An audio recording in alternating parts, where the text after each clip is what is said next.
अगला सवाल हमारे सामने है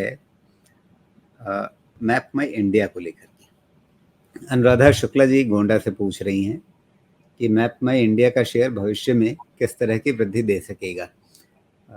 अभी ये पता नहीं कि इन्होंने पैसा लगा रखा है या लगाना चाहती हैं, तो अगर वो चीज़ इन्होंने अपने सवाल में बताई होती तो आपको शायद उत्तर देने में ज़्यादा आसानी होती।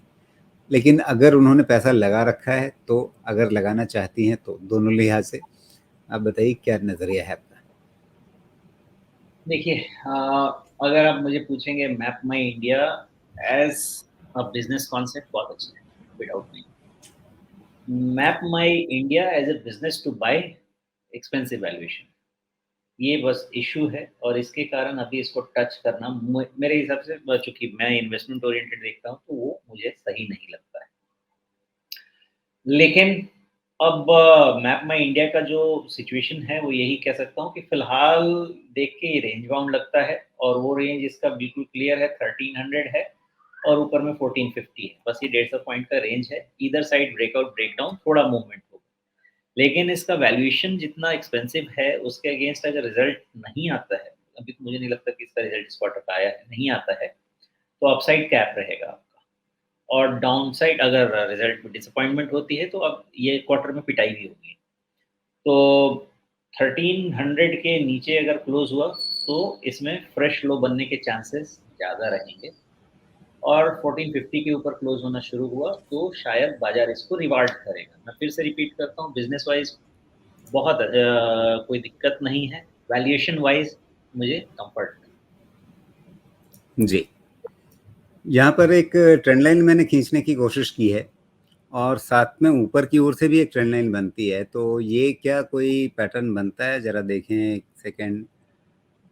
एक ये बिल्ली कोने में फंस रही है सर,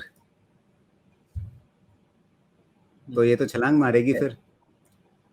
नहीं, मारने के लिए वही तो कह रहा हूँ मैं कि रिजल्ट देखिए, बाकी कोई डिसीजन ऐसे लेना नहीं है। अगर रिजल्ट आया तो आपको 1450 के ऊपर क्लोज मिलेगा और जी 1450 के ऊपर क्लोज मिला तो फिर ठीक, कोई दिक्कत नहीं, फिर मार्केट इसको रिवार्ड करेगा। जी। लेकिन फिर भी ऐसा वो, मतलब आप समझे कि ज़्यादा से ज़्यादा 5-10% का रिवार्ड करेगा 1450 के ऊपर। नहीं, लेकिन फिर कोने में इसको, फंसी हुई बिल्ली किसी भी तरफ छलांग मार सकती है, तो कोई ज़रूरी है कि ऊपर ही जाए? अगर वो नीचे की तरफ जाने लगी तब क्या होगा? हाँ, तो मेन मैं यही है कि इसको यहाँ मत देखिए, थोड़े दिन देखिए इसका रिजल्ट का डेट कब आया है और उस दिन जी, का इंतज़ार कीजिए और जैसा उसका और नेक्स्ट डे 2 दिन का बिहेवियर बहुत ज़रूरी है।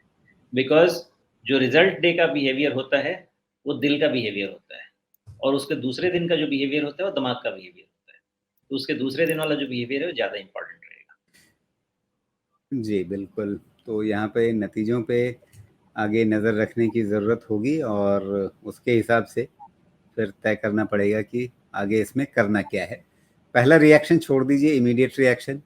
उसके बाद देखिए कि बाज़ार ने ठहर करके थोड़ा क्या सोचा, क्या देखा और किस तरह की चाल उसके बाद बनाई। उससे तय होगा कि आगे ये बढ़िया चलेगा ऊपर की ओर या टूटेगा।